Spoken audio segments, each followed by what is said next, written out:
আল্লাহু আকবার, আল্লাহু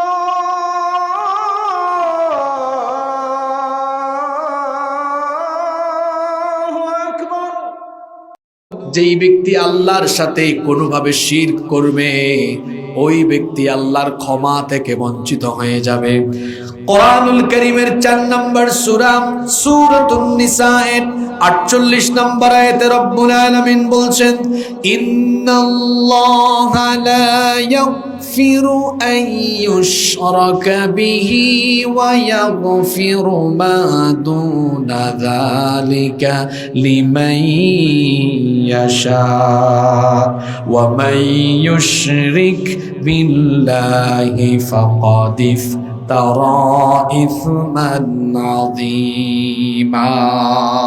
আল্লাহ তাআলা বলছেন, নিশ্চয়ই যে ব্যক্তি শিরক করে আল্লাহ তার ওই গুনাহ ক্ষমা করেন না। শিরকের গুনাহ ছাড়া অন্যান্য যে কোনো গুনাহ তিনি চাইলে ক্ষমা করে দিতে পারেন। যে ব্যক্তি আল্লাহর সাথে শিরক করে সে ব্যক্তি মহা জঘন্য অপরাধে লিপ্ত হয়ে গেল। তাহলে আয়াত থেকে বোঝা গেল যে ব্যক্তি আল্লাহর সাথে শিরক করে সে আল্লাহর ক্ষমা থেকে বঞ্চিত। জোরে বলেন তো, কি থেকে বঞ্চিত? 2 নম্বর, যে ব্যক্তি শিরকে লিপ্ত হয়ে যায় তার সকল নেক আমল বরবাদ হয়ে যায়, সকল নেক আমল বাতিল হয়ে যায়। কোরআনে কারীমের 39 নম্বর সূরা সূরাতুজ জুমারের 65 নম্বর আয়াতে রব্বুল আলামিন বলছেন, ওয়ালাকাদ উহিয়া ইলাইকা ওয়া ইলাল্লাযীনা মিন ক্বাবলিকা লাইন আশরাকতা লায়াহবাতান্না আমালুকা ওয়া লাতাকুনান্না মিনাল খাসিরিন। আল্লাহ তাআলা বলছেন, আর অবশ্যই আমি আপনার প্রতি এবং আপনার পূর্ববর্তীদের প্রতি একই রকমের ওয়াহী, একই রকমের প্রত্যাদেশ করেছি। যদি তারা আমার সাথে শিরক করে তাহলে তাদের সকল নেক আমল যিনি বাতিল করে দিবেন তিনি কে? কি শুনতেছেন? একটু পরে তো প্রশ্ন উত্তরের মাধ্যমে জবাব নিব। বুট খাওয়া বাদাম খাওয়া বুঝাই দিব তো। এখানে বসছেন, মনোযোগ দিয়ে শোনেন। ক্লাসের ভালো ছাত্র সে কি ক্লাসের বাহিরে মনোযোগী হয়? জোরে বলেন তো। পয়েন্ট ওয়াইজ কথা চলছে, এগুলো শুনেন। নাম্বার 3, শিরকে যে ব্যক্তি লিপ্ত হয় তার জন্য ভয়াবহ ক্ষতি হলো, তার জন্য জান্নাত আল্লাহ হারাম করে দেন এবং তার জন্য জাহান্নামকে অবধারিত করে চিনে দিয়েছেন। জোরে বলেন তিনি কে? কোরআনে কারীমের 5 নম্বর সূরা সূরাতুল মাইদা এর 72 নম্বর আয়াতে রব্বুল আলামিন বলছেন, ইন্নাহু মান ইউশরিক বিল্লাহি ফাকাদ হারামাল্লাহু আলাইহিল জান্নাতা ওয়া মা'ওয়াহুন নার ওয়া মা লিয-যালিমিনা মিন আনসার। নিশ্চয়ই যে ব্যক্তি আল্লাহর সাথে শিরক করে আল্লাহ তার জন্য জান্নাত হারাম করে দিয়েছেন এবং জাহান্নাম তার জন্য অবধারিত করে দিয়েছেন। এই আয়াত থেকে আমরা যা বুঝতে পারলাম, শিরকে লিপ্ত ব্যক্তির জন্য ক্ষতি হলো 3টা। দেখি তো এবার কি শুনছেন? সবক নেই, একটু হোমওয়ার্ক আদায় করে নেই, প্রমাণ হয়ে যাবে কি শুনতেছি আমরা। শিরকে লিপ্ত ব্যক্তির ক্ষতি হলো মোট কয়টা? 1 নাম্বার, ওই ব্যক্তি আল্লাহর কি থেকে বঞ্চিত? জোরে বলেন, আল্লাহর ক্ষমা থেকে বঞ্চিত। 2 নাম্বার, ওই ব্যক্তির কি বাতিল হয়ে যায়? সব নেক আমল বাতিল। 3 নাম্বার হলো ওই ব্যক্তির জন্য কি ওয়াজিব হয়ে যায়। তাহলে দেখেন কত গুরুত্বপূর্ণ, কত ডেঞ্জারাস কথা। 1 নাম্বার, আল্লাহর ক্ষমা ওই ব্যক্তি পাবে না। 2 নাম্বার, ওই ব্যক্তির কোনো নেক আমল আল্লাহর কাছে কবুল হবে না। 3 নাম্বার, ওই ব্যক্তি জান্নাতের গন্ধও পাবে না। এখন প্রশ্ন হলো, হুজুর এই শিরক এটার সাথে তো আমরা যুক্ত নই, আমরা তো এক আল্লাহ মানি। শুধু এক আল্লাহ বিশ্বাস করলেই তাওহীদবাদী হওয়া যায় না। শিরক হলো 2 প্রকার, শিরকে আকবার, শিরকে আসগর। আবার তাওহীদের বৈপরীত্যের দিক থেকে শিরক হলো 3 প্রকার। আর শিরক ফিত তাওহীদ, আশ-শিরক ফিল আসমাই ওয়াস সিফাত, আশ-শিরক ফিল ইবাদাহ। আমার দেশে কথনে, বলনে, চলনে, উঠা বসা, চলাফেরায়, আকীদা, বিশ্বাসে মানুষ এমন ভাবে আজ শিরকে লিপ্ত, একেবারে ব্যক্তি থেকে নিয়ে আপনার রাষ্ট্র পর্যন্ত আজকে সকল সেক্টরে আল্লাহর সাথে শিরক হয়। আশ্চর্যের ব্যাপার হলো আমার দেশে 90% মুসলমান হওয়া সত্ত্বেও বেশিরভাগের তাওহীদের কোনো জ্ঞান নাই, শিরকের কোনো জ্ঞান নাই। তাওহীদ আর শিরকের ব্যাপারে যার জ্ঞান নাই, তার ঈমান সব সময় রিস্কের ভেতরে থাকার সম্ভাবনা আছে। আপনার তো বিশ্ববিদ্যালয় এলাকার মানুষ, পাশে ইসলামী বিশ্ববিদ্যালয়, বিশ্ববিদ্যালয়ের ছাত্র শিক্ষক সবাই মিলে এই জন্য এই এলাকায় তাওহীদ আর শিরকের ব্যাপারে মানুষকে সচেতন করতে হবে। কারণ আমার দেশের বেশিরভাগ মানুষের তাওহীদের কোনো জ্ঞান। কিভাবে মানুষ শিরক করছে দেখেন, সমাজে প্রচলিত কয়েকটা শিরকের কথা আমি বলি। আল্লাহ ছাড়া অন্য কেউ গায়েব জানে, গায়েবী ক্ষমতা অন্য কারো আছে, এটা বিশ্বাস করা হলো আল্লাহর সাথে শিরক করা। জাদু টুনা, বান মারা, এই সকল কাজে লিপ্ত হওয়া আল্লাহর সাথে শিরক করা। কারণ জাদুবিদ্যা হলো শয়তানি বিদ্যা, এগুলোতে যারা বিশ্বাস করে, এগুলোতে যারা সম্পৃক্ত হয়, গ্রামে গঞ্জে অনেকেই দেখা যায় একজন আরেকজনকে জাদু করায়, বান মারায়, এগুলোতে যারা সম্পৃক্ত এদের কোনো ঈমান থাকে। তারপরে অনেকে আছে মাজার ধোয়া পানি পান করে, গোসল শরীফ, কবরে গোসল শরীফ হয়, মাজার ধোয়া পানি পান করে। আর আমার দেশে এমন আবুল তাবুল মাজার আছে, আপনি হাসতে হাসতে শেষ হয়ে যাবেন। আপনাদের পাশের ডিস্ট্রিক্ট এই রাজবাড়িতে দেখবেন একটা মাজার আছে, জামাই পাগল বাবার দরবার আছে না? দেখবেন রাজবাড়ী সদরে। আমি গত বছর এটা দেখে আমি ছবি তুলে আমার ফেসবুক পেজে দিয়ে বললাম, আমি রাজবাড়িতে জামাই পাগল বাবার দরবার পেয়েছি, এখানে কি বউ পাগল বাংলাদেশে কেউ আছে নাকি? 5 মিনিটের মাথায় মুন্সিগঞ্জের গজারিয়া থেকে একজন ছবি সহ পোস্ট করে বলেছে, কয় হুজুর আমার এলাকায় বউ মস্তানের মাজার আছে। কি মস্তান? আমি তো চট্টগ্রামে থাকি, জানেন আপনারা, ওখানে সীতাকুণ্ডে এক মাজার আছে, হযরত মিয়া ডাইল চাউল রহমতুল্লাহ আলাইহির মাজার।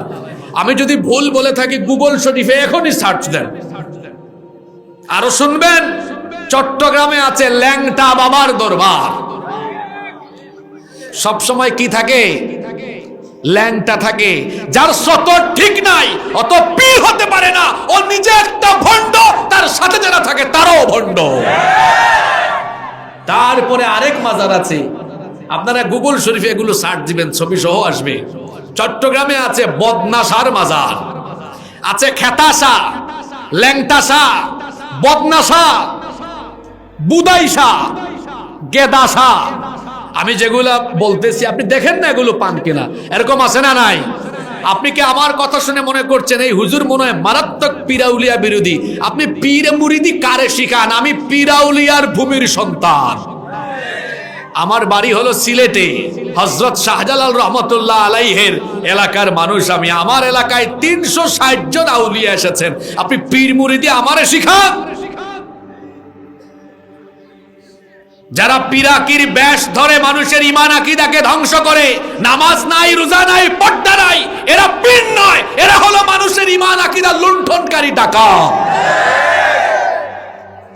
মাজার ধোয়া পানি পান করে, তারপরে মাজারের মাটিকে বরকতময় মনে করে এটা বাড়িতে নিয়ে যায়, সুতা দিয়া লটকায়, অথবা ওই যে এটা কি বলে কবচ, কবজে ঢুকায়া এটাকে লটকায় রাখে। মাজারে গিয়ে সন্তান চায়, বলেন তো দেখি সন্তান দেওয়ার মালিক যিনি, তিনি কে?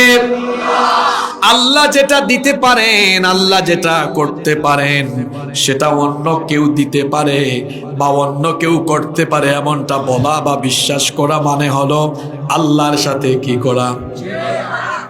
খবরদার, আল্লাহর সাথে শিরক হয় এমন কোনো কাজ করা যাবে না। আজকে আশিরক ফিল ইবাদাহ, ইবাদতের ভেতরে কিভাবে শিরক ঢুকে গিয়েছে দেখেন। অনেকে আছে তার খেতা বাবা, ল্যাংটা বাবা, জীবিত বাবা, মৃত বাবাকে গিয়ে সাজদা দেয়, অথচ সাজদা পাওয়ার একমাত্র হকদার যিনি, গলার আওয়াজ বড় করে বলেন তিনি কে? মুসলমান সেই আল্লাহ ছাড়া কারো সামনে মাথা নত করবে না। আজকে ইবাদতের ভেতরেও শিরক ঢুকে গিয়েছে, এমনকি ব্যক্তি পর্যায় থেকে নিয়ে শুরু করে আজকে এই শিরক আমার রাষ্ট্র পর্যন্ত চলে গিয়েছে। আমার দেশের রাষ্ট্রীয় পর্যায়েও আল্লাহর সাথে শিরক হয় কি হয় না?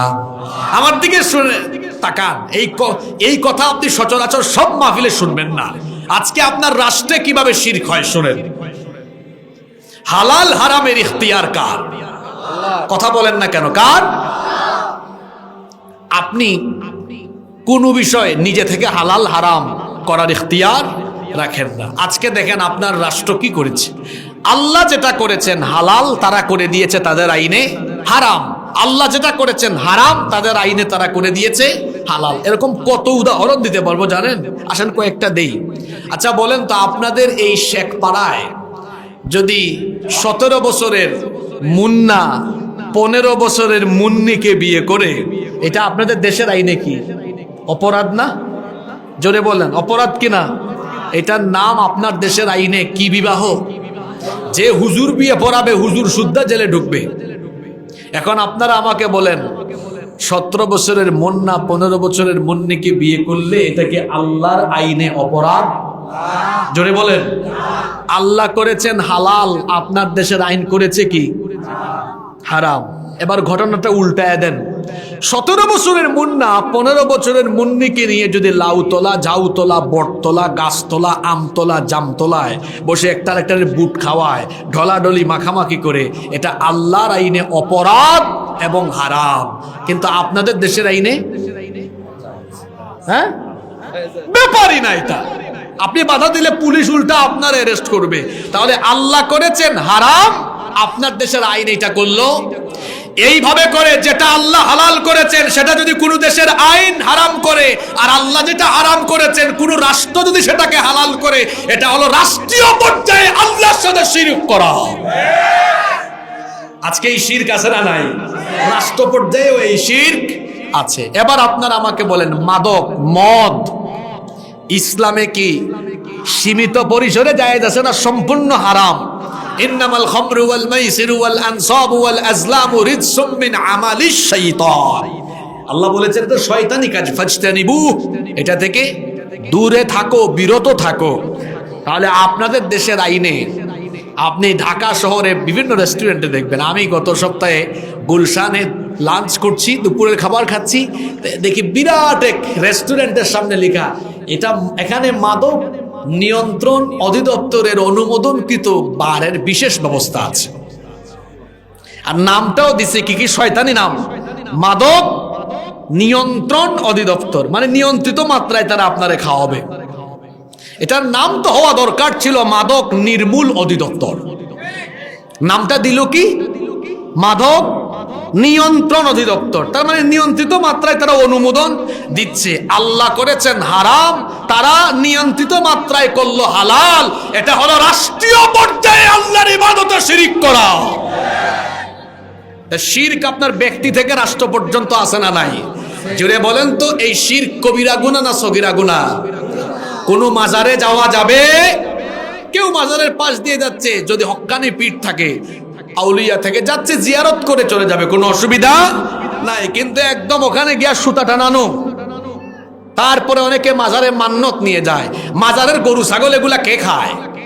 আমার বাড়ি তো আগেই বলেছি, আমার বাসা হলো হযরত শাহজালাল রহমতুল্লাহ আলাই এর মাজারের একদম নিকটে। এই যে এত হাঁস, মুরগ, গরু, ছাগল, আমি ছোটবেলা থেকে এগুলা দেখছি। তো চিন্তা করলাম, এই যে মানুষ এত এত টাকা পয়সা গরু, ছাগল, হাঁস, মুরগ দেয়, সকালবেলা দেখি আবার এগুলো থাকে না, জমা সব শেষ হয়ে যায়।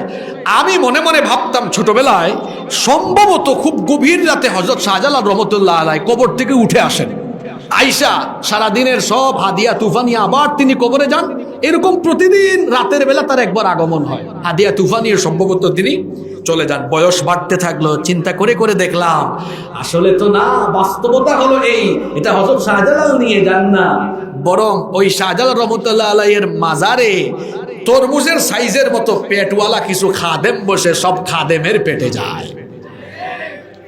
কি আমি কি অবাস্তব কোনো কথা বললাম?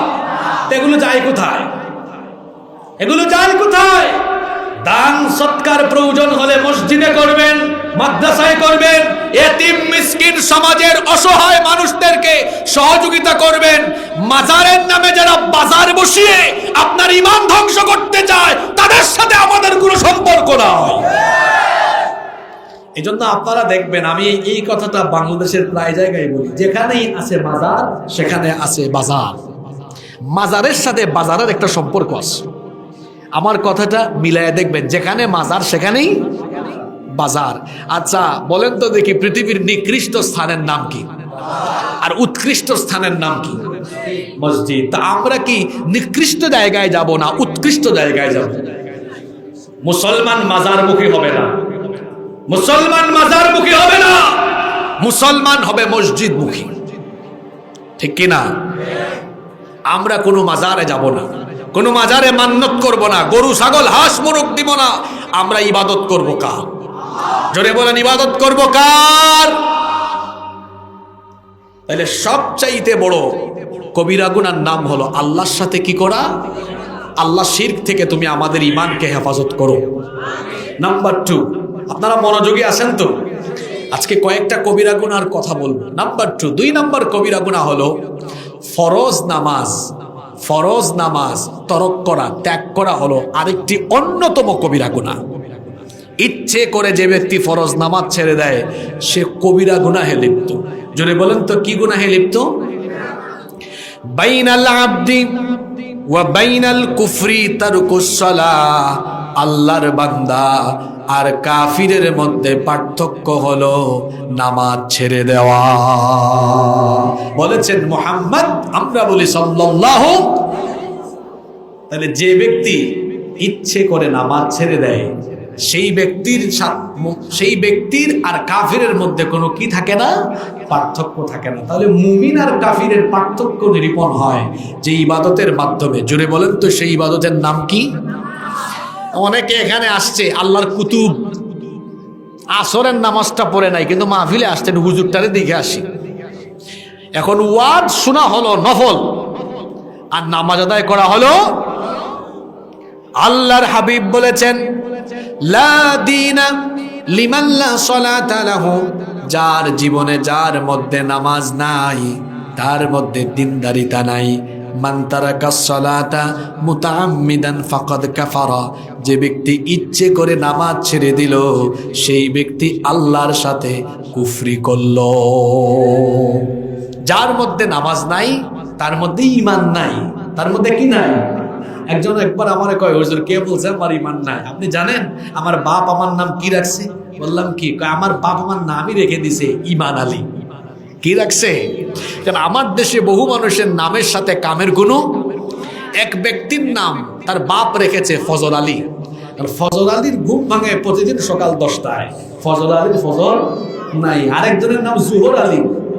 কে বলে এরকম নাম আছে না? আমার নিজের নামেই আছে এইসব নাম।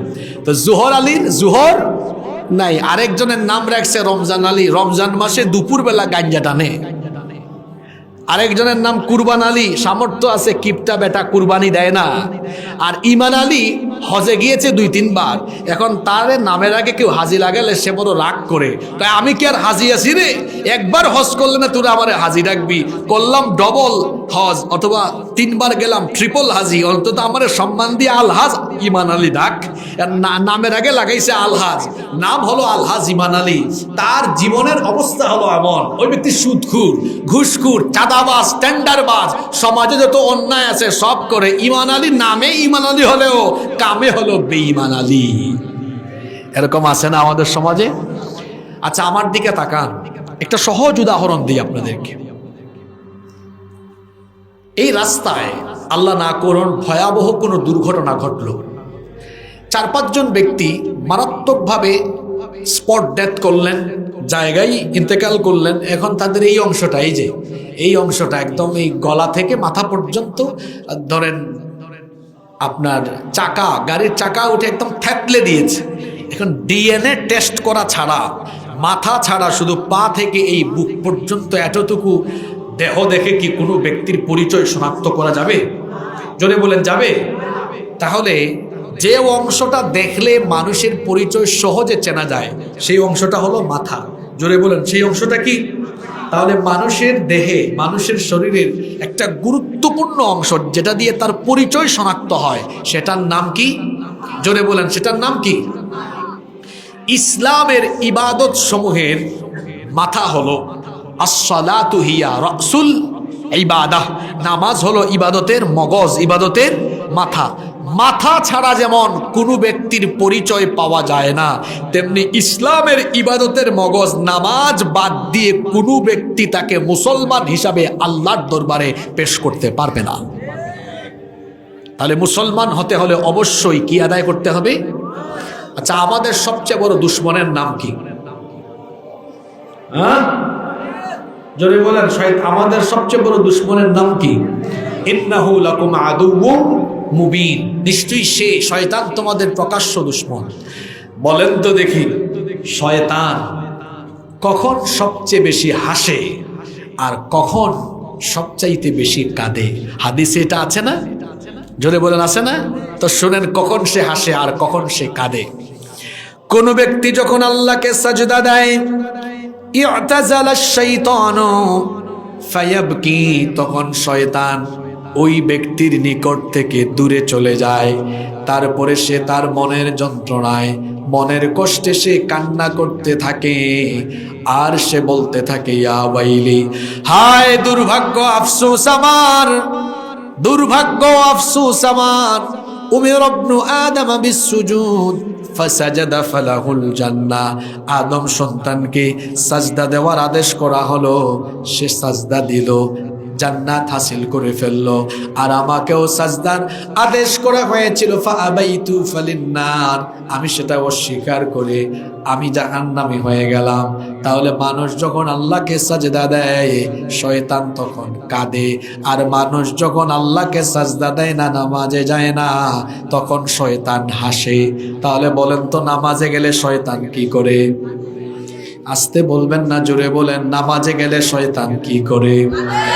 আর নামাজে না গেলে শয়তান কি করে? এখন ডেইলি নামাজ আছে কয় ওয়াক্ত? এখন বলেন তো, 5 বার আপনারা শয়তানকে খুশি করবেন না আল্লাহকে খুশি করবে? ও বাবা গো, তো একটু আগে আসরের টাইমে কারে খুশি করছেন? কারে খুশি করেছেন আপনি বলেন? আবার হাসে ব্যাককলের মতো, লজ্জা নাই, শরম নাই, বেকুব। এই হাদিস থেকে আপনি কি উপলব্ধি করলেন? আজকে সকালে এক জায়গায় একজনের সাথে দেখা হয়েছে, কয়, হুজুর আমি কালকে মুফতি আমির হামজার মাহফিলে গিয়েছিলাম। আমি বললাম, তাই? তো হুজুর কোন টপিক নিয়ে আলোচনা করেছে? 2 জন ছিল, একটা আচ্ছা হায়াত না মৌত, আর একটা হায়াত মুত না, তো ওই যে জেলখানায় গিয়েছিল ওইটাও একটু বলছিল, কয় না এরপরে না হায়াত মৌতের কথা বলছিল। মানে সে নিজে কনফিউশনে আছে যে আসলে হুজুর কোন টপিকে কি বলেছে, কথা বলেছে।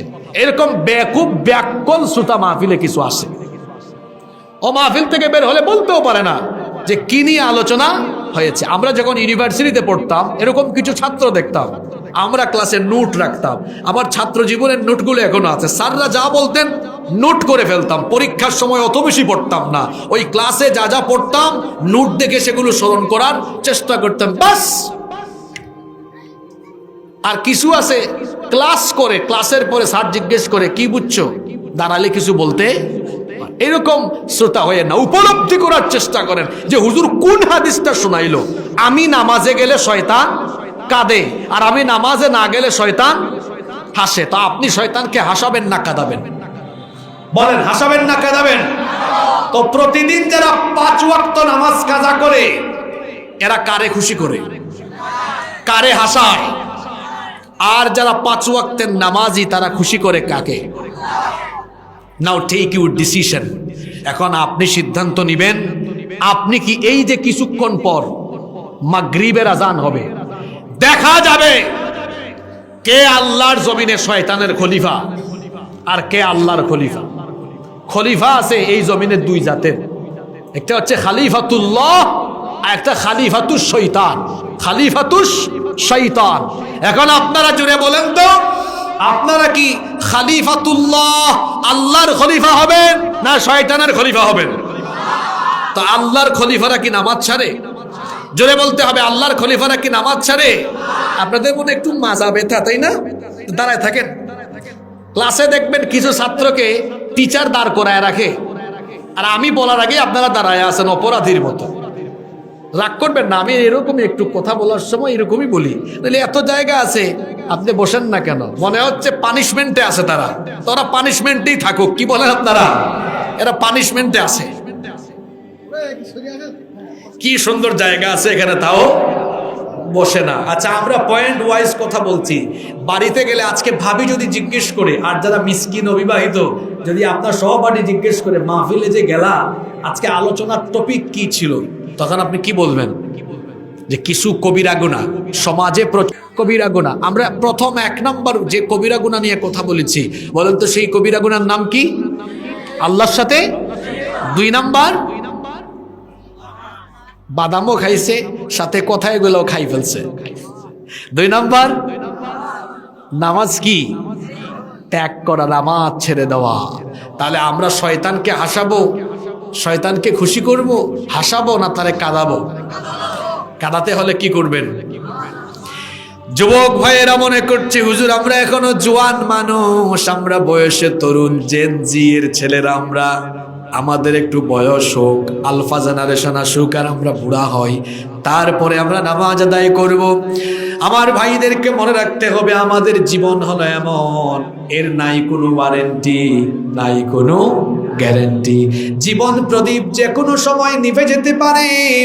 আমি আপনি বয়স্কের কাতারে নাও যেতে পারি, তার আগেই আমাদের মৌত হয়ে যেতে পারে।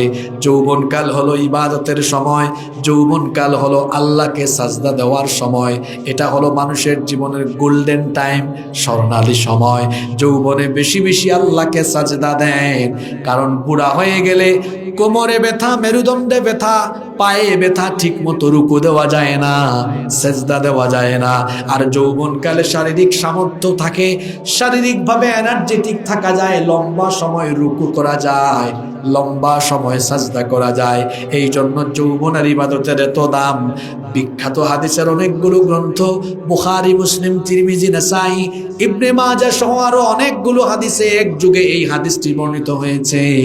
সাবআতু ইয়াযিল্লুহুমুল্লাহু ফি যিল্লিহি ইয়াওমা লা যিল্লা ইল্লা যিল্লুহু।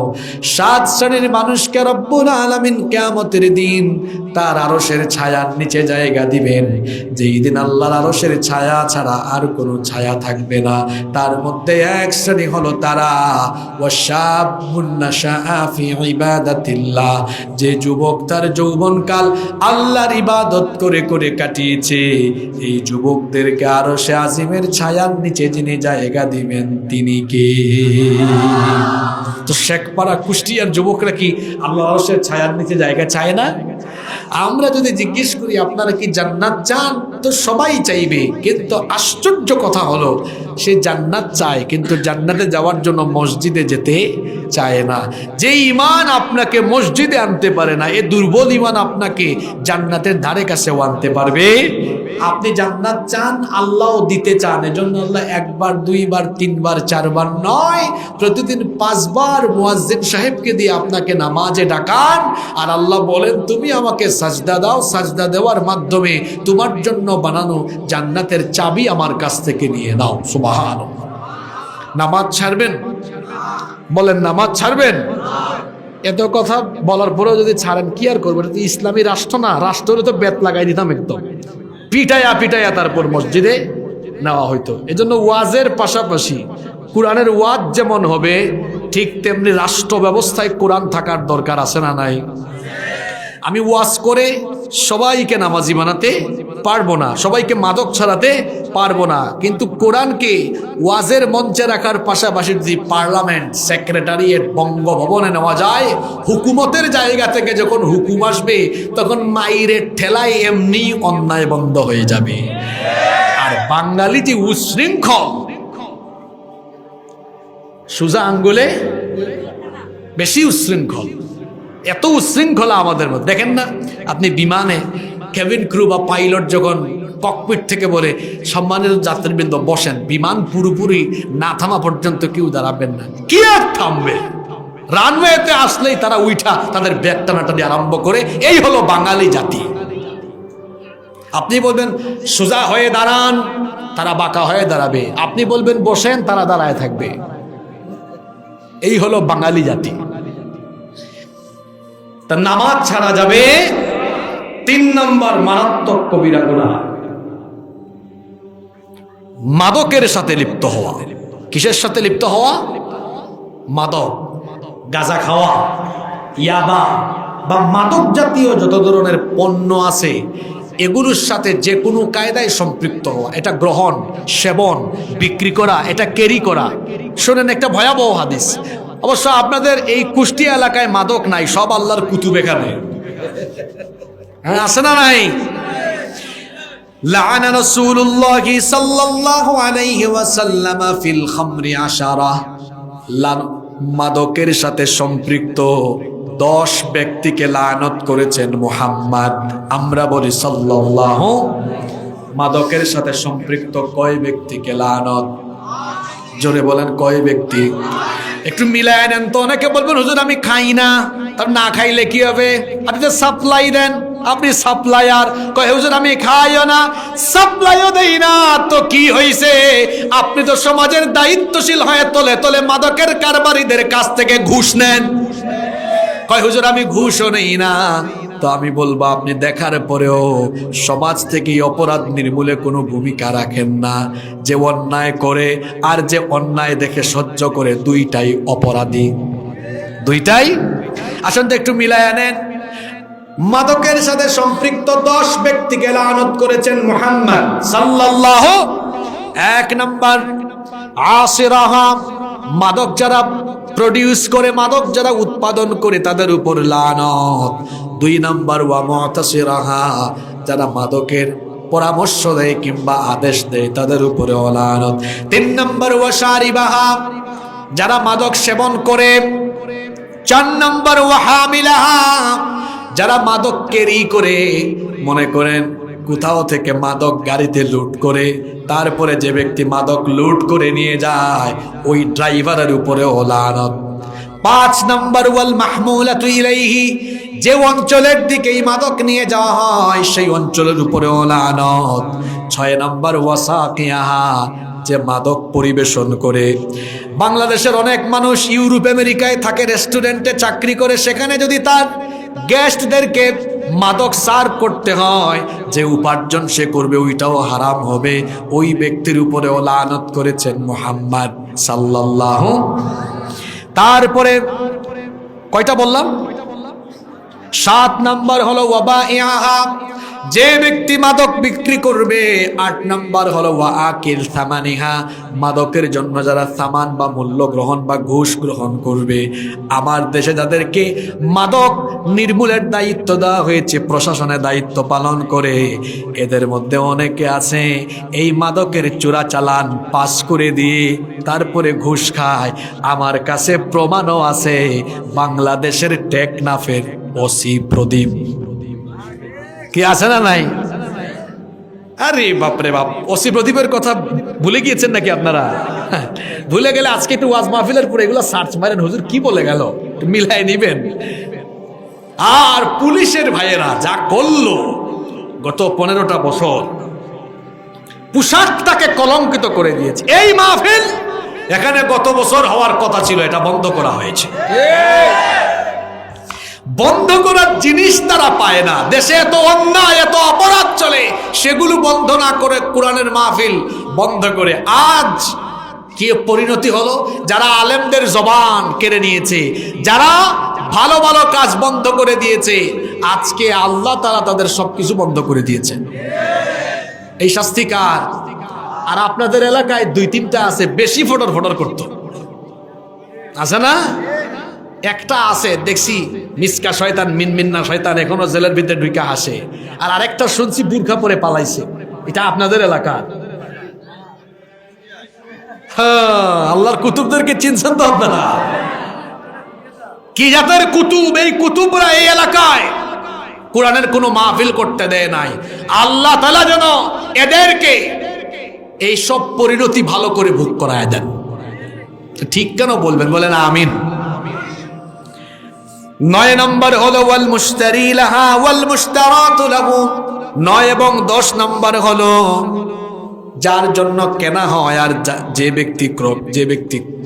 ব্যক্তি ক্রয় করে বিক্রয় করে, এই 10 ব্যক্তির উপরে যিনি লানত দিয়েছেন তিনি হচ্ছেন মুহাম্মদ সাল্লাল্লাহু।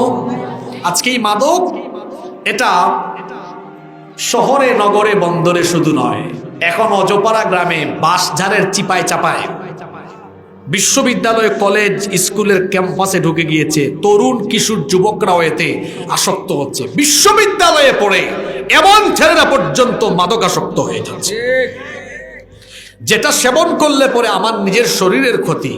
এটাকে ইসলাম আগে থেকেই হারাম করে দিয়েছেন। এটাকে আগে থেকেই হারাম করে দিয়েছেন কে?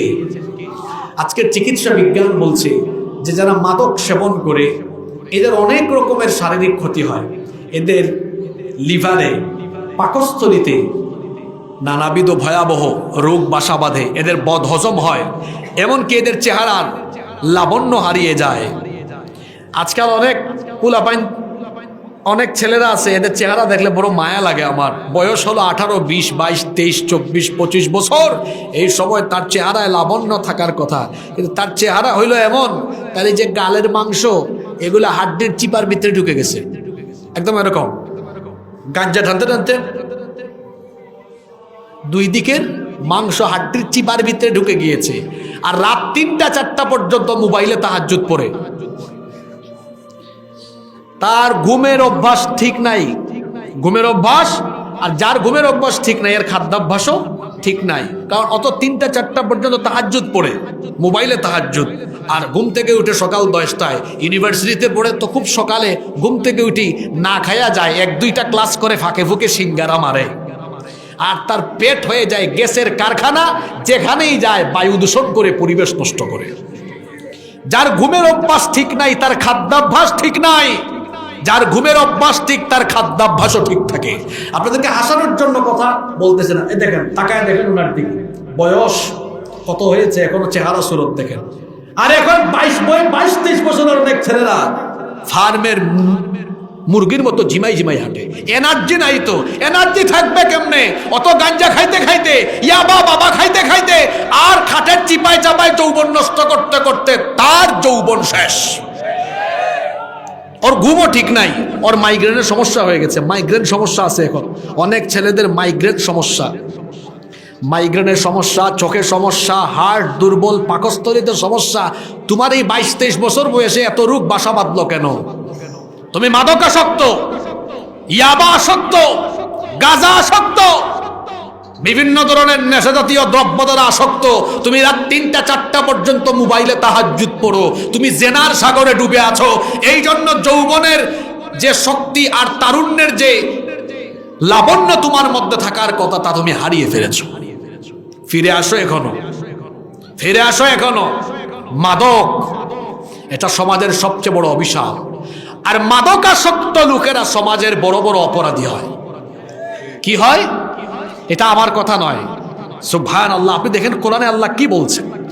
কোরআনুল কারীমের 5 নম্বর সূরা, সূরাতুল মাইদা 91 নম্বর আয়াতে রব্বুল আলামিন বলছেন, ইন্নামা ইউরিদুশ শাইতানু আন ইউকিআ বাইনাকুমুল আদাওয়াতা ওয়াল বাগদাআ ফিল খামরি ওয়াল মাইসিরি ওয়া يصدكم عن ذكر الله وعن الصلاة فهل أنتم মুনতাহুন। আল্লাহ তাআলা বলছেন নিশ্চয়ই শয়তান চায় মাদক এবং জুয়ার মাধ্যমে তোমাদের মধ্যে বিদ্বেষ, বিশৃঙ্খলা, ক্লেশ বাড়াতে চায়। আজকে আল্লাহর আয়াতের সাথে বাস্তবতা মিলায় দেখেন কি ব্যাপার। শেষের দিকে মনে হয় মাইকের কারবার একটু ঠিকঠাক হয়েছে। আল্লাহর আয়াতের সাথে সমাজের বাস্তবতা মিলায় দেখেন। এখন আগে বলেন মাইক ঠিক আছে না? এখন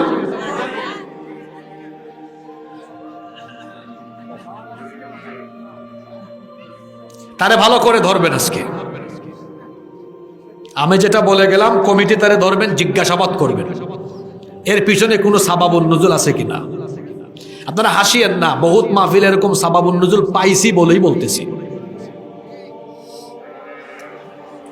আল্লাহর আয়াতের সাথে আজকে সমাজের বাস্তবতা মিলিয়ে দেখেন কিভাবে মাদকাসক্ত আর জুয়ায় আসক্ত লোকদের দ্বারা সমাজে বিশৃঙ্খলা তৈরি হচ্ছে। দেখবেন মাদকাসক্ত বেশিরভাগ লোকেরাই স্ত্রী নির্যাতনকারী হয়, এরা বউ পিটায়। যখন মাদক সেবনের জন্য তার পকেটের পয়সা ফুরিয়ে যায়, টাকার জন্য বউয়ের গায়ে হাত তুলে হুমকি দেয়, তুই তোর বাপের বাড়ি যা, তোর বাপের কাছ থেকে টাকা নিয়ে আয়, আমি মাদক গ্রহণ করব। বউ যদি কথা না শুনে তখন ডাকাতের মতো, পশুর মতো তার স্ত্রীর গায়ে হাত তুলে। মাদকাসক্ত বেশিরভাগ লোকদেরকেই আপনারা দেখবেন সমাজে মাদকাসক্ত বেশিরভাগ লোকেরাই এরা হয় বউ নির্যাতনকারী, আছে না?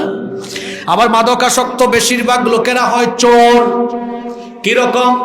মাদকের জন্য তার পকেটে যখন টাকা ফুরিয়ে যায় তার বাপের পকেটে হাত ঢুকায়, মায়ের ব্যাগে হাত ঢুকায়। মা বাপ যদি বাধা দেয়, মা বাবার সাথে বেয়াদবি করে, মা বাপকে প্রয়োজনে জবাইও করতে দ্বিধাবোধ করে না। এমনকি এরা মা বাপের কাছ থেকে যখন টাকা চুরি করতে পারে না, শেখপাড়া এলাকায় দেখবেন দিনে দুপুরে তারা ডাকাতিরা হাজারি বা ছিনতাই করে। মাদকের সাথে সম্পৃক্ত লোকেরা চোর হয়, ডাকাত হয়, এরা ধীরে ধীরে খুনিও হয়ে যায়। আজকে আমার দেশে মাদকাসক্ত লোকদের দ্বারা অনেক বিশৃঙ্খলা ঘটছে, ঠিক তেমনি ভাবে জুয়ায় আসক্ত লোকদের দ্বারাও সমাজে বিশৃঙ্খলা ঘটছে।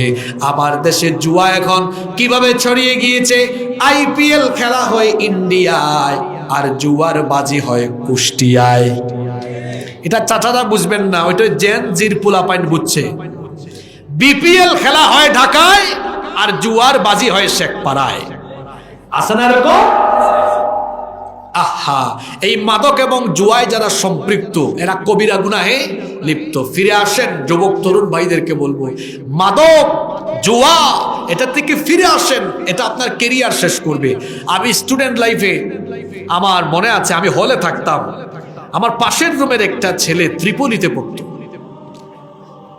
পড়তো, এত মেধাবী ছেলে। থার্ড বা ফোর্থ সেমিস্টার থেকে সে মাদকাসক্ত হয়, এত ভালো ছাত্র, তার সিজিপিএ ছিল 3.9 এভাব। 3. আপনি চিন্তা করছেন, এটা ইউনিভার্সিটিতে যারা পড়ে তারা জানে ইউনিভার্সিটিতে 3.9 এভাব রেজাল্ট করা কত কঠিন, তাও ত্রিপলি ডিপার্টমেন্টে 3.9 এভাব। ওই যে সৎসঙ্গে স্বর্গবাস, অসৎসঙ্গে সর্বনাশ। মাদকাসক্ত ছেলেদের সাথে মিশে এত ভালো ছেলেটা 8টা সেমিস্টার শেষ করতে পারে নাই, 6-7 সেমিস্টারের আগে চলে গিয়েছে এবং পড়াশোনা শেষ না করে চলে গিয়েছে। এর 2-3 বছরের পরে শুনলাম, খবর আসলো অনেকগুলো রোগে আক্রান্ত ছিল, মারা গিয়েছে। চিন্তা করেছেন কত ভালো ভালো ব্রিলিয়ান্ট ছেলেদের ভবিষ্যৎ, কেরিয়ার শেষ হয়ে যাচ্ছে এই মাদকাসক্ত হয়ে। পিতামাতা যারা আছেন সন্তানের দিকে খোঁজ রাখবেন, আপনার ছেলে কার সাথে মিশে, কোথায় যায়, কি করে। কারণ কথায় আছে সৎসঙ্গে স্বর্গবাস, অসৎসঙ্গে। কাপড়ে আতর লাগায়া এই কাপড় যখন আলনা বা আলমারিতে রাখবেন, অন্যান্য কাপড়েও আতরের গন্ধ চলে যাবে। আর বিড়ি সিগারেট খাইয়া এই বিড়ি সিগারেটের দুর্গন্ধযুক্ত কাপড় আলমারিতে রাখলে বাকিগুলা তো বিড়ির গন্ধ যাবে। তাহলে কি বুঝলেন? ভালোর সাথে থাকলে ভালো, খারাপের সাথে থাকলে। যুবক তরুণ ভাইদেরকে বা মাইকের আওয়াজ দূর যাচ্ছে গাঞ্জা টাইন না আর মাদকাসক্ত হইয়া গালের চিপা চাপার মাংসগুলা শেষ করে দিও না।